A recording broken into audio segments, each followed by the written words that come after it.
right? You want a video of me talking about walking sexy last night, I think, something like that. What does that even mean? What do you want me to talk about? I'm on my way. As a matter of fact, the damnable evidence, I'm on my way to the arms of another girl, going to, what's it called? I'm driving. What is it? What time is it? 6:19. Excuse me. Just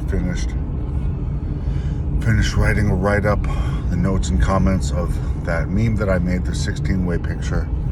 Blah, blah, blah. Okay, hold on. Died in your arms tonight.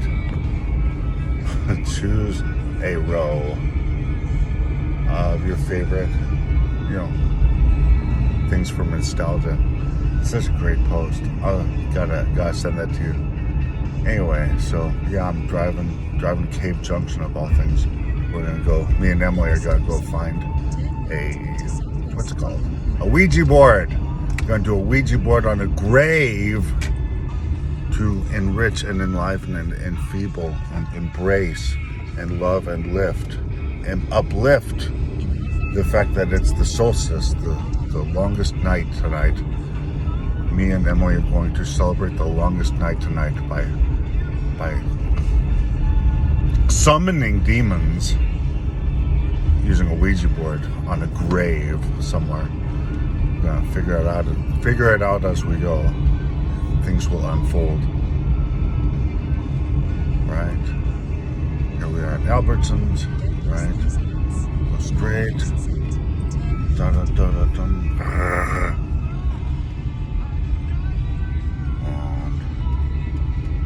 There's Red Robin. Taco Bell.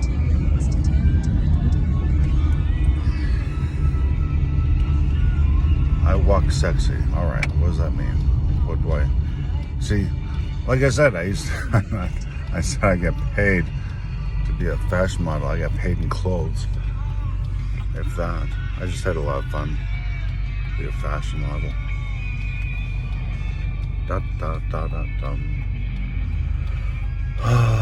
Paid in clothes. I'm sexy and I know it. You're sexy and you know it. Oh my God. Alright. I'm too sexy for Milan. Too sexy for Milan, New York, and Japan.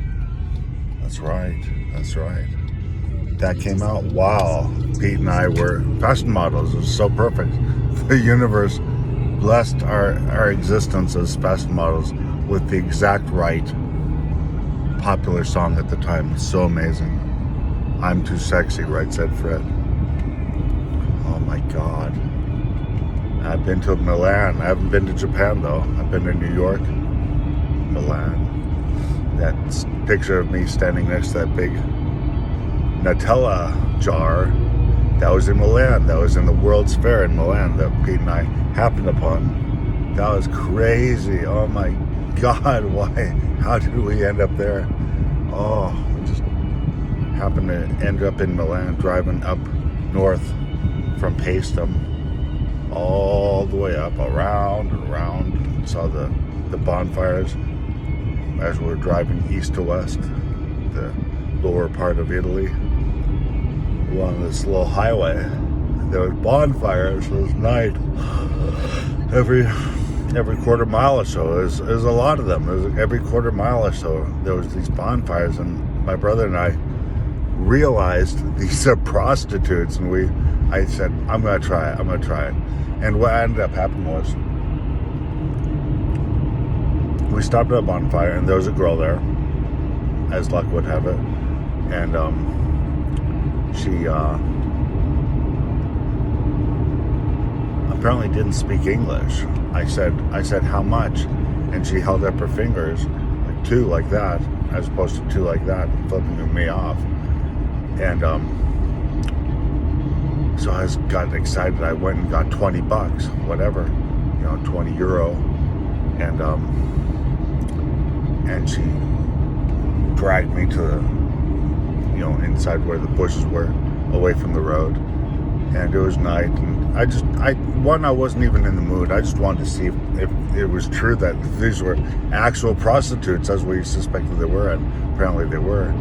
And she played around with me for a little bit, mouth on, it's great. She blew me, but nothing happened, nothing became of it, and she just lost interest, got frustrated, and it really opened my eyes to the fact that,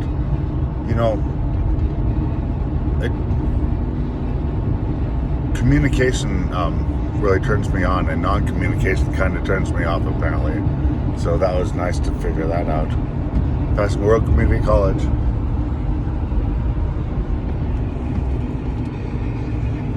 And so actually that was Italy, and we ended up in Milan, World's Fair, where Right Said Fred walked the catwalk. And we ended up, we went 10,000 miles on that trip in the rental car alone, besides the other, the trains and the buses and the planes and all that stuff. We drove a rental car 10,000 miles, and one of the places we ended up was Prague, Czech Republic. And that we went to a brothel called Show Park Market. Such a wonderful place. Oh my gosh. I was in heaven. There was these two girls, and I walked up to them. One was short and one was tall. And I was kind of clunky. I didn't know, I was overweight, didn't have game like I have now. I was just a typical guy, typical, I wasn't belligerent alcoholic or anything. I didn't drink at all. Oh my gosh. What happened? Yeah. The tall girl walked away, and the short girl, I said, she said something like, what's your deal? And I said, I have more money than sense, right? And we had a little banter. And she said, oh, come with me. I said, yeah, show me around the place, and she walked me around, took me on a grand tour of the brothel. It was upstairs in this building, this concrete building. It was so interesting. It's like an industrial concrete building, like Art Center is in Pasadena, where Pete went to school. And she takes me into this room, just off the hall right there, just a little room, and it's got a bed. And unfortunately, right above the bed is these cabinets that are sticking out. So when it came time for me to get on my knees, and we're doing doggy, I'm like hunched over like this because the cabinet's right there. Oh God. And there was a shower in there and everything. It was really interesting. And yeah, it's wonderful. Just all around wonderful experience. And it'd be nice if all young guys got to do so, got to have sex with prostitutes in such a well-fashioned manner like that. I don't know. Yeah, it's wonderful. Young guys who get the fear of women out of their system, get to feel like they have some game and get some game, get confident. I didn't have confidence back then. Didn't have confidence when I was a kid, but I guess a lot of people don't. And then again, I wasn't a jock. I was a skateboarder. I was a computer geek. I fancied myself a nerd, but a nerd that's a fashion model, I know, it's funny. Oh God, Burbank, California, I grew up. I don't know. I had a good time. I didn't have game though. If I had been a football player, right? Like I was on the team to do. I was on the team. Someone in high school, I didn't even know him. We happened to be in the hall together or something. He says, "You look like a football player." I said, "Wow, that's interesting. Thanks." And the next day I went to the football coach and said, I think I want to try out for football. He said, okay, cool. You know, you're going into 12th grade, so you're going to be on varsity, right? And, you know, it would have been nice. I don't know. Would it have been nice? Would it have been important or appropriate for him to ask me, hey, Brett, have you ever played football before? Do you even know how to play football, right? I think that might have been important, right? Because I never played football before, right? This kid just told me I look like a football player, right? I guess that was an insult, right? I don't know. I don't know. He wasn't picking on me, though. That was nice. I think he was complimenting me. And, so...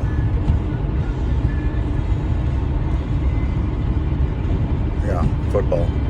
Didn't make... I made the team. I was on the team, but I didn't get to the season.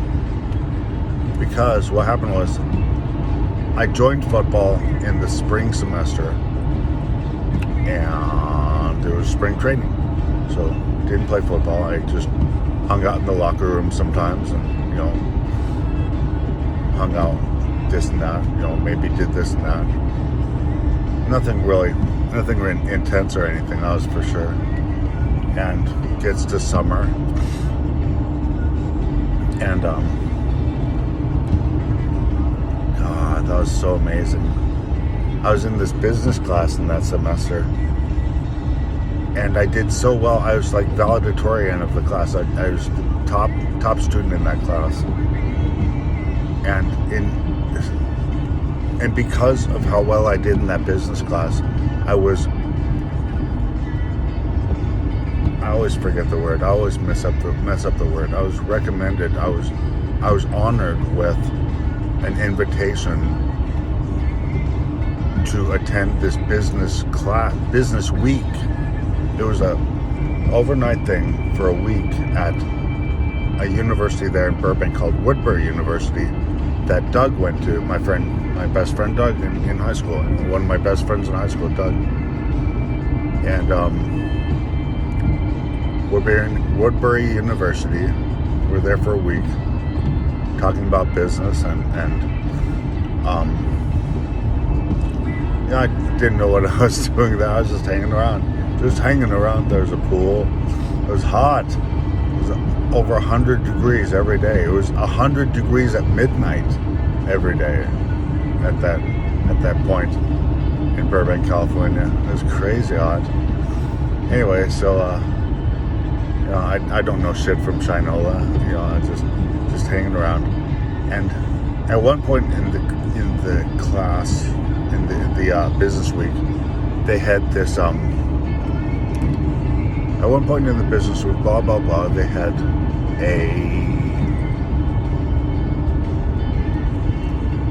there was this module, there was this something we did, a classroom situation where we're supposed to optimize or something. We're supposed to do something mathematically, right? Or it wasn't even mathematical. I realized there was a mathematical way to improve the situation. It was so amazing. It was like a real world opportunity to use math, and it happened to be algebra. It happened to be what's it called? Linear interpolation, right? And where you have a line and you find the midpoint of the line, you know. And it was just really, really spectacular. It blew me away that I figured out how to do this. I solved a problem that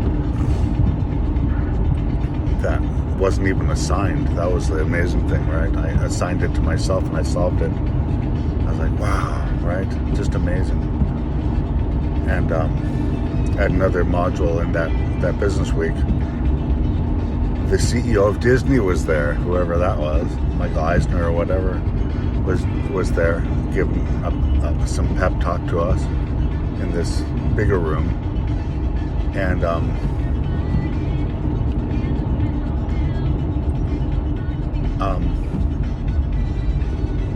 one of the things that he said was,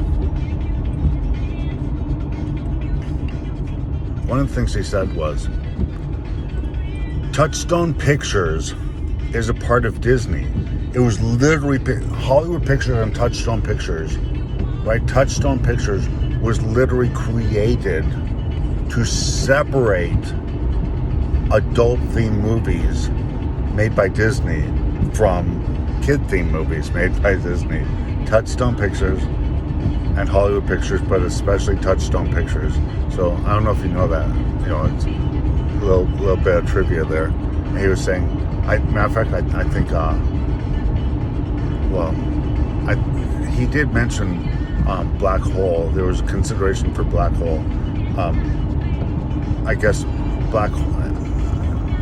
No, I don't think they did Touchstone Pictures for Black Hole. I think he said they did Touchstone Pictures for Dick Tracy, or maybe it was Hollywood Pictures, something like that.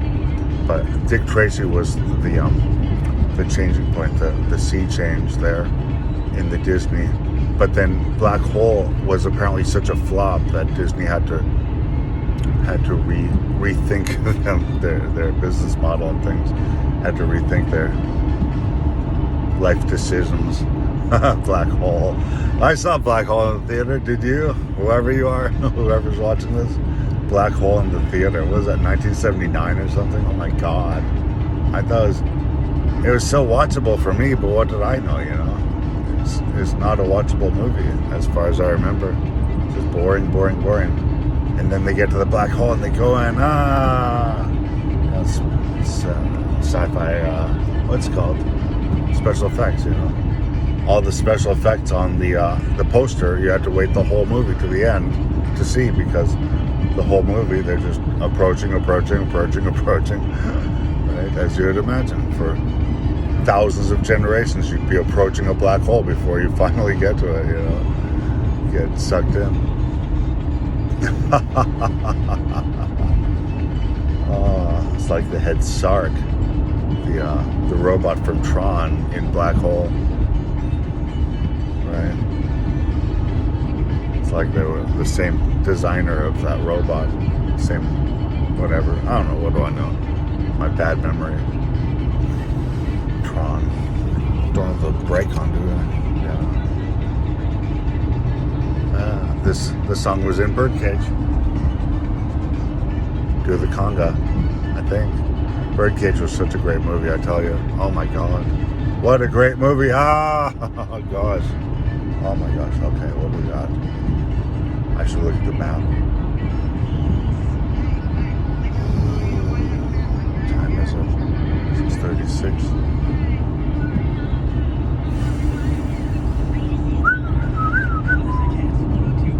So, yeah, what was my point? Did I say my point? No. Business week.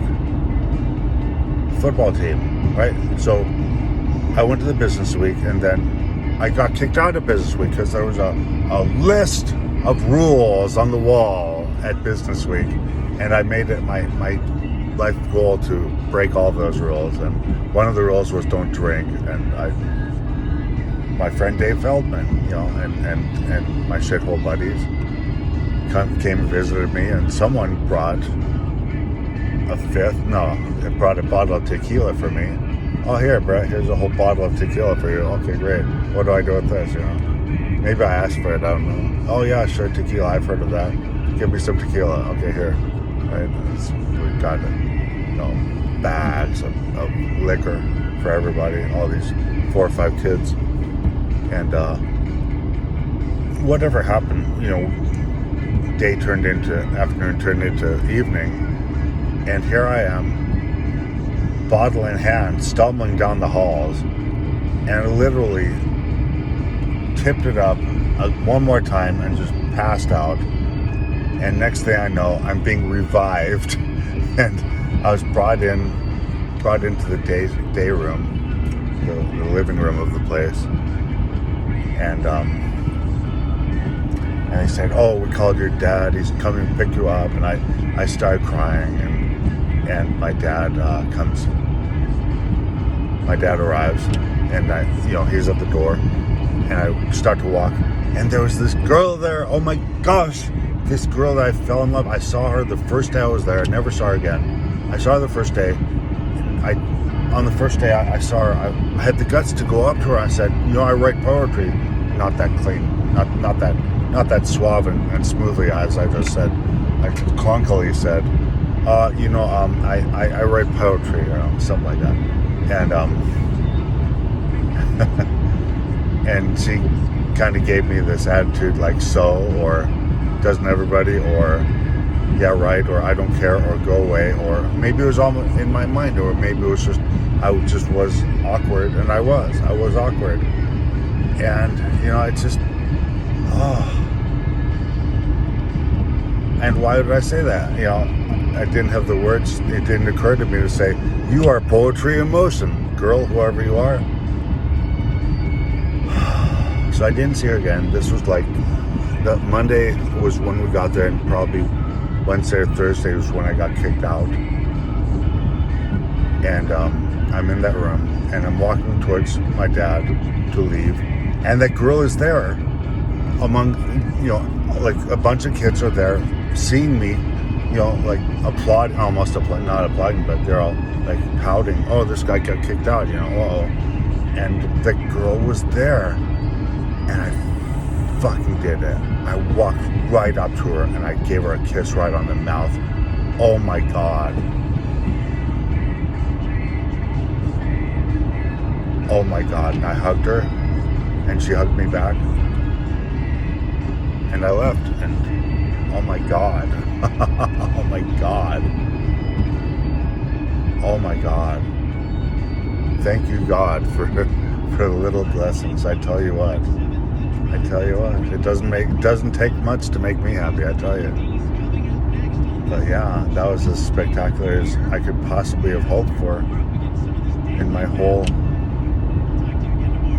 year of 17, year of 16, whatever it was, year of 16, being 16. Just wonderful, incredible, just wow, right? Anyway, why does it smell like brakes, right? Or maybe it's forest fire, or people burning, probably, I don't know.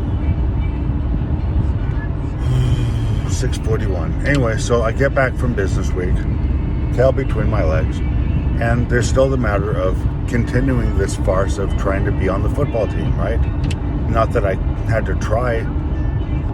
They weren't telling me I was about to get kicked out or anything, kicked out the team. They weren't saying, oh, you gotta make the team, you're not gonna make the team, anything like that. They're just like, show up here, show up there, dress, show up. And along the way in the locker room, a couple of times, a couple of guys like barked at me, like, what are you doing here, type of thing. I don't know. Who the fuck are you? I don't know what they said. They said it in such a way that I actually got scared, and my hearing shut off. I don't know, just got into,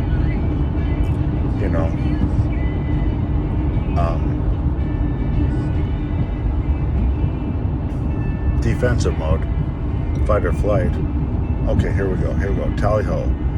I see him. Right 2 o'clock. Try again. Cut. Okay, and action. I see him. Tally ho, right 2 o'clock, I'm in. No, okay. Top Gun. One of my favorite lines from a movie. See? Okay. Let me finish the story of the football team. Blah, blah, blah. I didn't know what I was doing, and I guess everyone knew I didn't know what I was doing and wondered what I was there. But it wasn't really a big deal. I was just there. No one really interacted with me. I talked to a couple of people here and there. Didn't really make big friends or anything. Yeah. And it came to the time where I went to my dad and said, they're telling me I need $300 for the uniform. And he said, that's a lot of money. Are you sure you're going to be on the team? Right? Are you sure you're going to be on the team? Stay with us, right? And I sheepishly said yes, right? And I don't know what happened. I know I told him yes at that point, but I don't remember holding the check. I don't remember if he gave me a check. I don't know. And then like the very next day I quit the team, right? Unceremoniously. And I just stopped showing up. I stopped showing up. And, even at the time, I was confused as to why. And it would have been, if I had put words to it at the time, I would have said that I was gay, right? It would have been more like, I think I'm gay or something, right? But it's not like I was attracted to guys, right? It was just, I don't know. I don't know the words right now. I'm coming up with the words right now, right? Right. But even more specifically, I felt like I didn't have a big enough dick, right?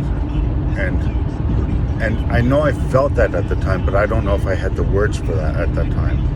And over the years, I realized, my dick really is average, or at least a little above average. I'm doing all right, I'm doing all right. And the fact that I don't have any diseases after all these years is really nice, And I have a whole, wonderful daughter to show for it, show for my shenanigans, It's so great, I fulfilled my requirement as a human being. I procreated, right? Anyway, so yeah, and Monique, I knocked her up, and she had my baby, and I denied her and my baby. Her mom came to me, said, "Did you have sex with her?" I said no. I wasn't even that smooth. I said, "Why, is she pregnant?" And she said, "No." And I said, "No, I did not have sex with that lady. I did not have sexual relations with that woman." I literally did that. I literally denied her, and I'll never know. I'll never know if the baby that Monique had, this girl up in Oregon, right? I was 17 and 18, and she would have been like 16 and 17 or something like that, or 15 and 16. I don't know. She was younger than me, and we had sex lots of times. It was ridiculous. I can't believe she didn't get pregnant sooner. My God, this is ridiculous. It's stupid.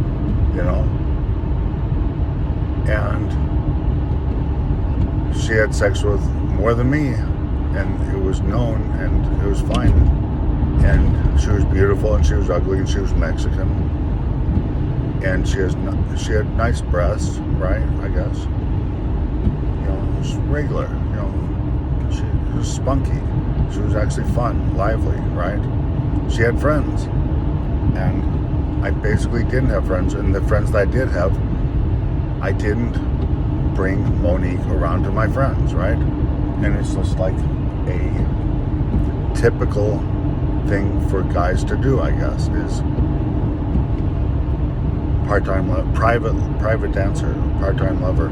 They keep the love on the down low, keep it on the down low, right? I kept her on the down low, like I was being slick. Everyone knew, but it's so funny. You're kids. I was a kid. Maybe not everyone feels the same way I do, but I felt like it was a bad thing to have sex. Maybe I wasn't even told it was a bad thing to have sex. It was just like, I probably shouldn't be having sex, but I am, a little bit here and there. Sneaking a scam here and there.